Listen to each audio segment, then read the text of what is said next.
Lição 8. Fascismo e coisificação do espírito.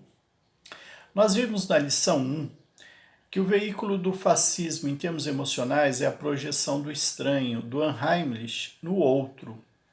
Quando o outro se transforma em uma tela projetiva dos meus próprios desejos reprimidos e frustrações, a minha relação com ele deixa de ser uma relação aberta à experiência da diferença e passa a ser mediada pelo preconceito perante o que é estranho e familiar ao mesmo tempo.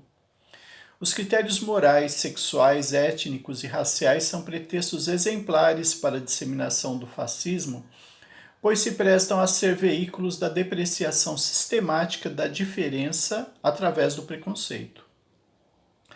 Segundo o filósofo Hegel, a realização da liberdade e da dignidade na relação entre pessoas humanas requer a existência de estruturas de intersubjetividade que tornem possível que os espíritos humanos possam se relacionar e se reconhecer mutuamente.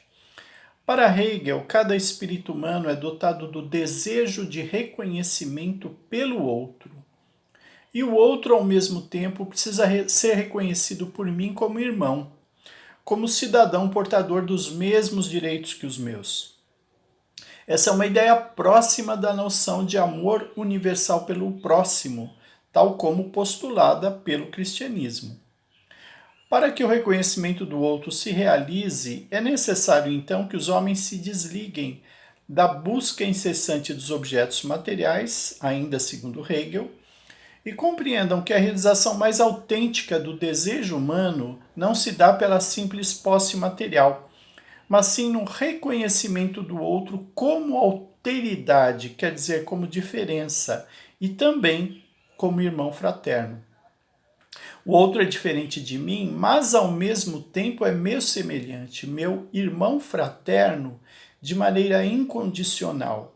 Esse reconhecimento do outro, então, é um reconhecimento da diferença no interior da universalidade. Mas na medida em que o fascismo repele o reconhecimento do diferente, ele promove justamente a relação mais antagônica possível ao desejo humano de reconhecimento, pois o outro se transforma em uma simples coisa, como se fosse um objeto material. Mas pessoas não são coisas. Quando os seres humanos são convertidos em coisas, estamos diante da frieza emocional que é inseparável do fascismo. Segundo o filósofo e sociólogo alemão Theodor Adorno, a coisificação do espírito ou reificação é resultado direto de uma educação pela dureza, que atrofia a sensibilidade e desenvolve um estado profundo de apatia do indivíduo perante seus próprios processos emocionais e seu sofrimento. É a chamada educação por cotoveladas. Vou citar um período importante do Adorno acerca disso. Diz ele: quem é severo consigo mesmo adquire o direito de ser severo também com os outros, vingando-se da dor cujas manifestações precisou ocultar e reprimir. Então a pessoa se torna insensível, antes de mais nada, consigo própria, aprendendo a recalcar a dor e se tornando incapaz de amar a si mesma e, em consequência, ao outro. O indivíduo coisificado se torna frio e apático ao sofrimento alheio, pois o outro é somente uma coisa. Essa é a definição de consciência coisificada, que designa uma relação de estranhamento do sujeito, antes de mais nada, na relação consigo mesmo.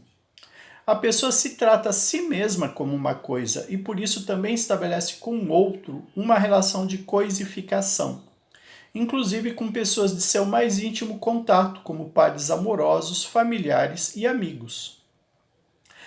Há uma outra frase de Adorno que resume muito bem as implicações da coisificação na esfera política do fascismo. Diz ele: pessoas que se enquadram cegamente em coletivos convertem a si próprios em algo como um material, dissolvendo-se como seres autodeterminados. Antes de mais nada, portanto, o próprio sujeito se vê a si mesmo como uma coisa. São pessoas fortemente inclinadas à fetichização da técnica, aquelas indiferentes aos fins aos quais o trabalho técnico se destina, cujo maior exemplo é o engenheiro que projetou trilhos ferroviários que levassem até Auschwitz. A coisificação do espírito é a condição basilar do fenômeno denominado por Hannah Arendt como banalidade do mal.